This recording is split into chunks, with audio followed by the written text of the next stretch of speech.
और particle nature कब रखेगा? सबसे बड़ा एग्जांपल फोटो इलेक्ट्रिक इफेक्ट ही है। अगर स्फीयर की फॉर्म में बनेगा तो हमारे पास जो इंटेंसिटी आएगी वो आएगी होती है पावर अपॉन जो एनर्जी लेके भागेगा ना, वो अपनी एनर्जी को एक तरह की ना दोनों हिस्सों में डिवाइड करता है। जैसे कि ना मान लो अगला टॉपिक है हमारा photo electric effect. Photo electric effect को समझने से पहले हमें फोटोन थ्योरी को समझना पड़ेगा। देखो ये हमारा एक इंपॉर्टेंट टॉपिक है, इसमें जे में जे एडवांस दोनों में भर भर के सवाल आते हैं। आओ समझते हैं। सबसे पहले देखो कि फोटोन थ्योरी होती क्या है। फोटोन थ्योरी हमें ज्यादा डेफिनेशंस में नहीं जाना, बस सिंपल सी बात समझो। फोटोन थ्योरी कहती है कि हमारे पास जो फोटोन है वो ड्यूअल नेचर का होता है। वो वेव नेचर भी रखेगा और पार्टिकल नेचर भी रखेगा। ये वेव नेचर भी रखेगा और पार्टिकल नेचर भी रखेगा। अच्छा, जब वेव कब रखेगा? जब हमारे पास किस तरह के फिनोमिनन्स होंगे?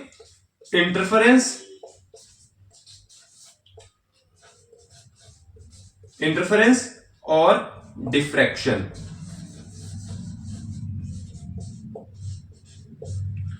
और पार्टिकल नेचर कब रखेगा?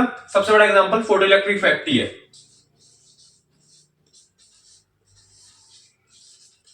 फोटो इलेक्ट्रिक इफेक्ट ही है सबसे बड़ा एग्जांपल। बस इसमें ये कहते हैं कि भाई मान लो अगर ये एक मटेरियल सरफेस, इसमें हमने कुछ ऐसा एनर्जी दी है और जब ऐसे यहां से हमारे पास जो फोटोन है पार्टिकल की फॉर्म में निकलेगा। सबसे लूजली बाउंडेड हमेशा इलेक्ट्रॉन फोटोन जो भी कहो है, हमारे पास इलेक्ट्रॉन फोटोन की फॉर्म में निकलता है ना, तो हम इसे फोटोन कहते हैं। हाँ, मैं कह रहा था कि जो सबसे लूजली बाउंडेड इलेक्ट्रॉन होता है वही फोटोन की फॉर्म में से निकलता है। क्या बात क्लियर है? क्लियर है तो एक बार देख लो, अगली चीज पे चलते हैं। ये तो डेफिनेशन की बात होती है यार, डेफिनेशन से सवाल नहीं आते, सवाल बनते हैं थोड़े फॉर्मूले वगैरह, थोड़ी इक्वेशन से, है ना। अब वो देखते हैं।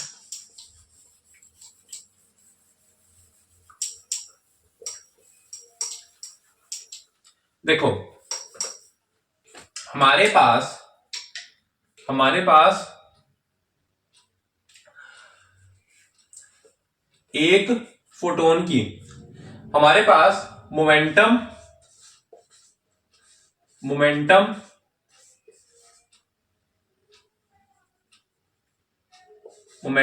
ऑफ वन फोटोन कितना होता है? Momentum of one photon, let say इसको स्मॉल p कह देते हैं, ये हो जाएगा h बाय लैम्डा। और एनर्जी ऑफ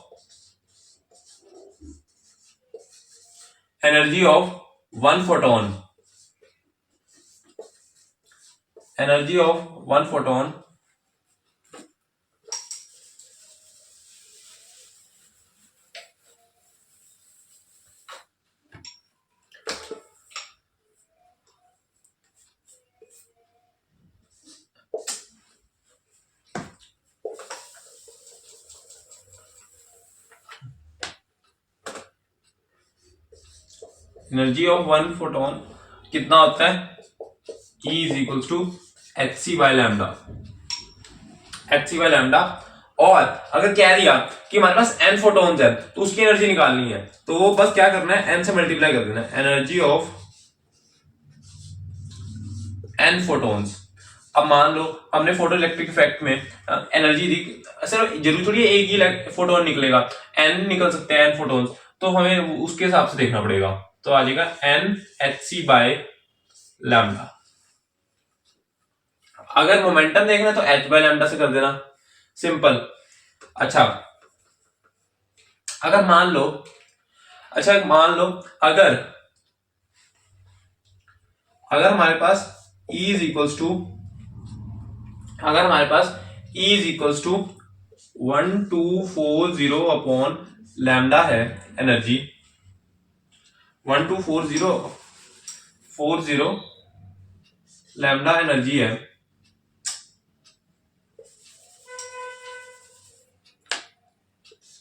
हाँ, ये अगर एंगस्ट्रॉम्स में है तो ये फॉर्मूला रहेगा। जब लैम्डा हमारे पास एंगस्ट्रॉम्स में है तो ये फॉर्मूला लगाना है, ये इलेक्ट्रॉन वोल्ट्स होता है। यहाँ पे जो हमारे पास एनर्जी के यूनिट्स होते हैं वो होते हैं इलेक्ट्रॉन वोल्ट। और जब एनर्जी में लैम्डा नैनोमीटर की फॉर्म में होएगा, नैनोमीटर की टर्म में होएगा, तो हमारे पास होएगा लैम्डा, ये नैनोमीटर में है, ये हो जाएगा इलेक्ट्रॉन वोल्ट। क्या बात क्लियर है? ये दोनों इंपॉर्टेंट फॉर्मूले, इस पे सवाल आता है, एक बार से नोट कर लो।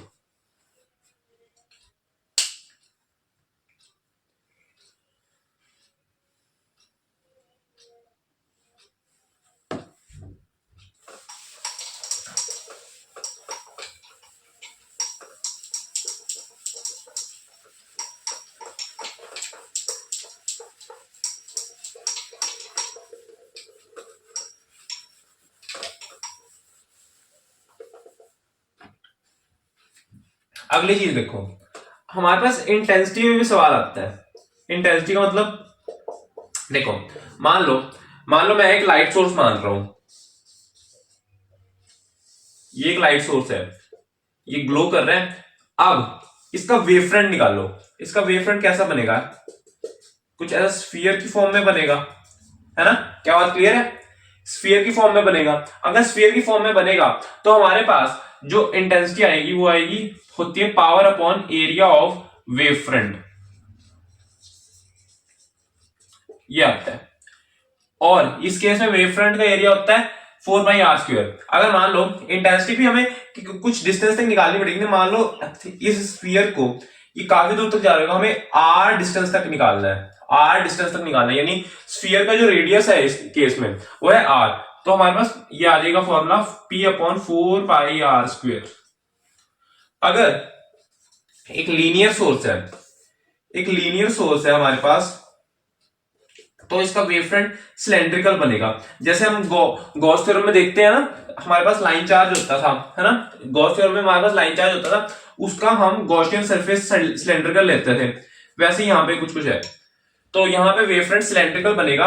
अगर मान लो मैं इस लाइट सोर्स की हाइट l ले लेता हूं और मुझे निकालना है r रेडियस तक, तो इसका जो I का फॉर्मूला बन जाएगा वो बन जाएगा P upon area of wave front,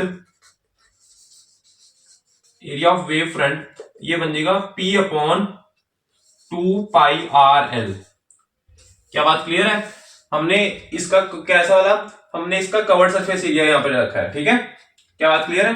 curved surface area रखा है, एक बार से नोट करो।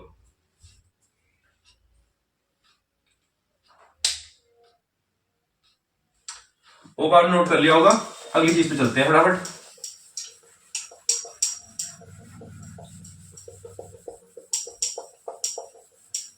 मेन चीज पे चल रहे हैं, इसका नाम है photo electric effect. Photo electric effect, photo electric effect के हिसाब से फोटो इलेक्ट्रिक इफेक्ट क्या होता है पहले ये समझो। देखो मान लो ये मेरे पास एक मेटल सरफेस है, अब ये मेटल कोई भी हो सकता है? अगर मैंने मान लो इस पे कुछ एनर्जी दी E, यहां से फोटोन जाएगा। अब फोटोन को देखो, फोटोन ना जो एनर्जी लेके भागेगा ना, वो अपनी एनर्जी को एक तरह की ना दोनों हिस्सों में डिवाइड करता है। जैसे कि ना मान लो अगर कुछ एनर्जी ये यूज करेगा, हमारे पास कुछ एनर्जी यूज करेगा ये बाहर निकलने के लिए, कुछ एनर्जी ये यूज करेगा बाहर निकलने के लिए। मान लो देखो, अगर मान लो हमने जो एनर्जी दी है, हर एक मेटल की ना अपनी कुछ थ्रेशोल्ड एनर्जी होती है। थ्रेशोल्ड एनर्जी का क्या मतलब होता है? थ्रेशोल्ड एनर्जी का मतलब होता है कि कुछ एक मिनिमम एनर्जी जो इसे चाहिए ही चाहिए इस मेटल को अपने फोटोन को बाहर निकालने के लिए, अपने सबसे ऊपर वाले लूजली बाउंडेड इलेक्ट्रॉन को फोटोन की फॉर्म में बाहर फेंकने के लिए इसको कुछ थ्रेशोल्ड एनर्जी चाहिए होगी, वो मिनिमम, जिसको हम 5 से डिनोट करते हैं। अब निकल गया, अब सारी की सारी एनर्जी थ्रेशोल्ड वाली तो बाहर निकलने में यूज होगी, अब इस पे एनर्जी खत्म होगी। यानी कि बात समझो, अगर हमारे पास हमने जो एनर्जी दी है वो इसकी मान लो इसकी थ्रेशोल्ड एनर्जी में 5 दे देता हूं, इसकी हमने जो एनर्जी दी है वो 5 के ही इक्वल है। जैसे ही हमने इलेक्ट्रॉन बाहर खींचा, अब हमने इस थ्रेशोल्ड एनर्जी करके हमारे पास इलेक्ट्रॉन बाहर निकला फोटोन की फॉर्म में, हमारे पास यहां पे पॉजिटिव चार्ज कहीं ना कहीं आ जाएगा। अब जो फोटोन निकला है इसको मैं पी कह देता हूं। अगर ये बाहर निकला है ये मान लो नेगेटिव की फॉर्म निकला, इलेक्ट्रॉन होता है ना, ये निकला, निकल गया, इस पे एनर्जी अब खत्म होगी क्योंकि इसने अपनी सारी एनर्जी बाहर निकलने में यूज कर दिया, अब इस पे एनर्जी नहीं है। अब ये नेगेटिव है, ये पॉजिटिव है, हो सकता है इस पे अब एनर्जी नहीं है, ये वापस इसे अपने पास खींच ले, ये से अपने पास वापस खींच ले, क्यों? क्योंकि इस पे एनर्जी नहीं है। अब ये बाहर ऐसे थोड़ी घूमता रहेगा बिना एनर्जी के, है ना, इस पे कुछ एनर्जी तो होनी चाहिए मूव करने के लिए। तो यानी कि जब हमारे पास ये बाहर निकला और मूव तब करेगा जब हमारे पास, अगर हमने जो ई दिया है वो 5 से बड़ा है, अगर वो 5 से बड़ा है तो ये हमारे पास बाहर निकलेगा और कुछ काइनेटिक एनर्जी, उस एनर्जी को कुछ काइनेटिक एनर्जी फॉर्म में यूज करके मूव करना शुरू कर देगा। अगर E इज लेस देन 5 तो नो फोटो इलेक्ट्रिक इफेक्ट, इसको मैं P लिख रहा हूं, ठीक है, no photo electric effect. E is equal to 5, E is equal to 5 है तो हमारे पास जो फोटोन है वो निकलेगा, फोटोन इज रिलीज, लेकिन इसके पास फिर काइनेटिक एनर्जी नहीं होगी, वापस भी आ सकता है, बट नो काइनेटिक एनर्जी। बाहर निकलेगा लेकिन हो सकता है ये इसे वापस भी खींच ले क्योंकि इस पे काइनेटिक एनर्जी नहीं है। और अगर E 5 से बड़ा है तो हमें प्रॉपर, हमारे पास प्रॉपर फोटो इलेक्ट्रिक इफेक्ट दिखेगा, हमारे पास पूरा का पूरा फोटो इलेक्ट्रिक इफेक्ट अच्छी से दिखेगा। क्या बात क्लियर है? इतनी क्लियर है तो एक बार इसे देख लो। इसकी मैं इक्वेशन लिख देता हूं। इसलिए आइंस्टाइन ने ये सारे एक्सपेरिमेंट तो हमारे पास ऐसे एक्सपेरिमेंट्स को करने के बाद हमारे पास एक इक्वेशन दी फोटो इलेक्ट्रिक इफेक्ट की, जिसके लिए हमारे क्या नाम है, एल्बर्ट आइंस्टाइन को नोबेल प्राइज भी मिला था इस एक्सपेरिमेंट के लिए। तो हमारे पास E इज इक्वल टू आ जाएगा 5, सॉरी एक minute, E is equal to 5 plus K E. क्या बात क्लियर है? ये होता है, ये हमारे पास फोटो इलेक्ट्रिक इफेक्ट की मेन इक्वेशन है। क्या बात क्लियर? इतनी क्लियर है तो इसे नोट करो।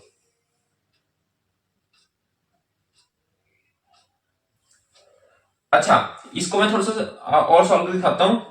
E इज इक्वल टू, ये होता है HV नॉट, और इसे लिख सकते हैं HV, क्योंकि इसको हम चेंज करेंगे ना अपनी फ्रीक्वेंसी, जैसे ऊपर नीचे करेंगे तो एनर्जी भी चेंज होगी। H तो कांस्टेंट है, प्लैंक्स कांस्टेंट होता है H तो, और फाई की वैल्यू है HV नॉट, इसको हम डिनोट करते हैं, ये हमारे पास थ्रेशोल्ड फ्रीक्वेंसी कह दो इसे, थ्रेशोल्ड फ्रीक्वेंसी।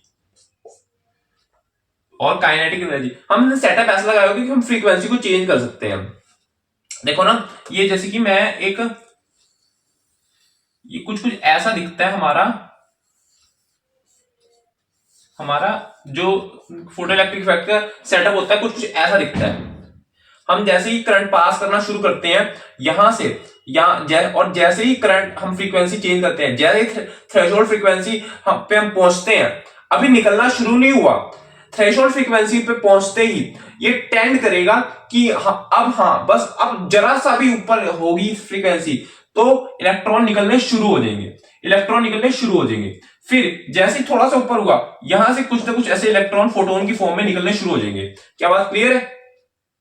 तो इसे मैं लिख सकता हूं। अच्छा, इसके ना दो फॉर्मूले होते हैं, एक हाफ mv², और कुछ केसेस में हमें जरूरत पड़ेगी HV नॉट और EV, ये भी एक फॉर्मूला होता है। क्या बात क्लियर है? अच्छा, ये इसको मैं लिख सकता हूं HC लैम्डा, ये दोनों फॉर्मूले याद रखना, ये दोनों चीजें याद रखना, HC lambda HV not half mv², इसको ये भी लिखते हैं क्योंकि हमें पता है ये वाला फॉर्मूला, ये तो सबको पता होता है, ये तो बात सबको पता होती है ना, ये तो हम कई चैप्टर में पढ़ते हैं, हम वेव ऑप्टिक्स में भी पढ़ते हैं, वेव्स में भी पढ़ते हैं, और भी कई चैप्टर्स में पढ़ते हैं ये चीजें, तो है ना। तो एक बार इसे नोट करो फिर आगे बात करते हैं।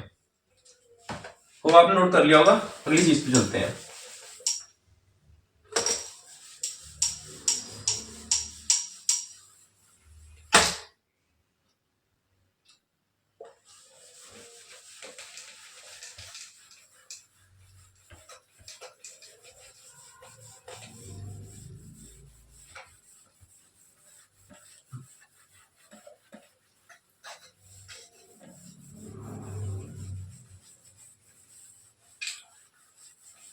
अब हम फटाफट ग्राफ पे बात कर लेते हैं। ये ग्राफ इस टॉपिक में सबसे इंपॉर्टेंट है। ग्राफ सबसे पहले हम कैसे देखेंगे, इक्वेशन से ही निकाल लेंगे। कैसे देखो, हमारे पास होता है क्या होता है, H V nought is equal to H V, नहीं सॉरी, ये एच वी होता है, ये एच वी नॉट होता है। एच वी नॉट प्लस, इसको काइनेटिक एनर्जी ले लेते हैं फिलहाल अभी, ऐसे लिखे रहेंगे। अच्छा, अगर मान लो, अब मान लो मुझे किन के बीच का ग्राफ निकालना है। अगर मुझे निकालना है, मान लो किसका निकालना है, सबसे पहले एक काम करते हैं, V वर्सेस के का निकालते हैं, V वर्सेस के का। देखो सबसे पहले मैं इसको y is equal to M X plus C के फॉर्म में लाना है, y is equal to M X plus C के फॉर्म में। अगर मुझे ग्राफ बनाना है के ई वर्सेस v का, है ना, ये ग्राफ बनाना है, तो देखो मैं क्या कर रहा हूं। सबसे पहले y एक्सिस पे क्या है, के, तो इसको इधर लेके आओ, तो ये आ जाएगा h v नॉट। एक काम करो, ये ना कांस्टेंट है, तो इसको ना वापस फाई लिख दो, क्योंकि इसके h का कोई काम नहीं है, तो ये हमारे पास आ जाएगा माइनस एच वी के ई। अब इसको ढंग से लिखो, के ई, इसको मतलब ढंग से, मतलब इस फॉर्म में लाओ, ये आ जाएगा एच वी माइनस फाइव। क्या ये y is equal to M X plus C की फॉर्म में आ गया है? हाँ आ गया है। ये v x का काम कर रहा है, कि y का काम कर रहा है, ये फाइव माइनस फाइव बल्कि c का काम कर रहा है, और h जो है ये tan थीटा यानी m यानी स्लोप है। तो इसकी इक्वेशन आप सबको बनानी आती होगी, स्ट्रेट लाइन में हम सब पढ़ते हैं ये चीज, तो है ना, ये चीज हम स्ट्रेट लाइन में सब सारे पढ़ते हैं। तो ये आ जाएगा, क्योंकि ये y इंटरसेप्ट होता है, हमें पता है ये y इंटरसेप्ट होता है, और y इंटरसेप्ट नेगेटिव है, तो यहां पे ये माइनस वाई आ जाएगा।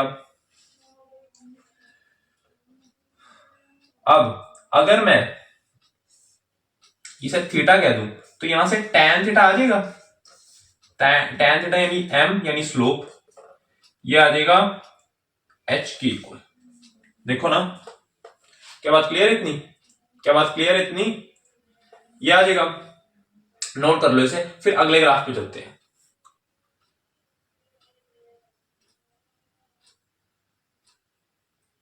इसे ये माइनस फाइव है, क्या बात क्लियर है, ये माइनस फाइव।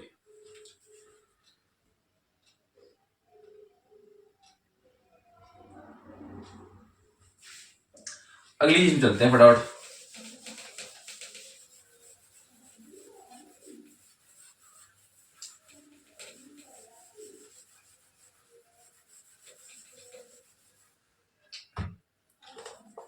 अगर मान लो I वर्सेस V का ग्राफ बनाना है, तो कैसा बनेगा ग्राफ, ये कुछ ऐसा बनता है। देखो I वर्सेस V का,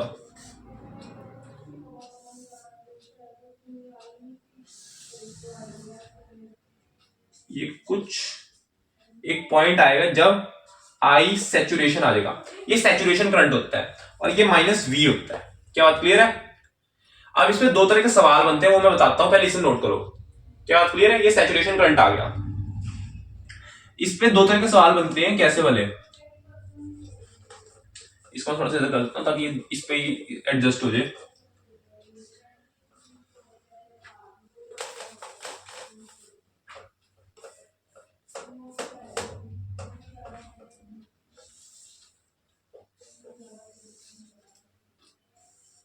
अब मान लो सेम V नॉट से दो इंटेंसिटी, अब ये I है ना, अब I को हम I ज्यादा होगा या कम होगा तो उससे क्या होगा, हमारे पास इंटेंसिटी बढ़ती है। तो अगर सेम V नॉट से हम जा रहे हैं और दो एक्सपेरिमेंट्स कर रहे हैं और दो इंटेंसिटीज मिल रही हैं,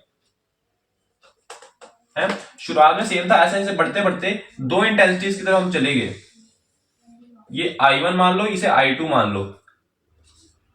अब ये तो साफ देखने में पता चल रहा है कि हमारे पास जो इंटेंसिटी होती है वो आई पे डायरेक्टली डिपेंड होती है, डायरेक्टली प्रोपोर्शनल होती है। तो अगर आई इस वाली इंटेंसिटी, ये सारी इंटेंसिटीज है, ये इंटेंसिटी है एक्चुअली, अगर आई इसका ज्यादा है तो ये intensity I1 is greater than I2 हो जाएगी। क्या बात क्लियर है? और एक और सवाल बनता है, अगर हमसे कह दिया गया कभी जीवन में कि ये हमारे पास एक पॉइंट पे आगे सेम सैचुरेशन पे आ रही है, लेकिन ये शुरुआत अलग अलग V से हुई थी, ये -V1 मान लो, ये -V3, ये -V2, ये -V1।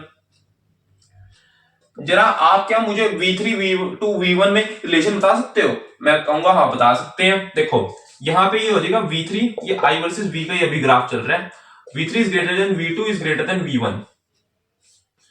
और एक और बात याद रखो, जो फ्रीक्वेंसी होती है वो फ्रीक्वेंसी V पे डायरेक्टली डिपेंड होती है, इसलिए फ्रीक्वेंसी, अब आपको म्यू लिखना है, एफ लिखना है, कुछ भी लिख लो, ये थोड़ा सा V और म्यू में कोई कंफ्यूज ना हो, इसलिए मैं एफ लिख रहा हूं। F3 is greater than F2 is greater than F1, ठीक है, ये फ्रीक्वेंसी है एक्चुअली। क्या बात क्लियर है? और एक छोटा सा पॉइंट लिखो, ये आपने नोट कर लिया होगा, यहां मैं एक छोटा सा पॉइंट लिखवा रहा हूं।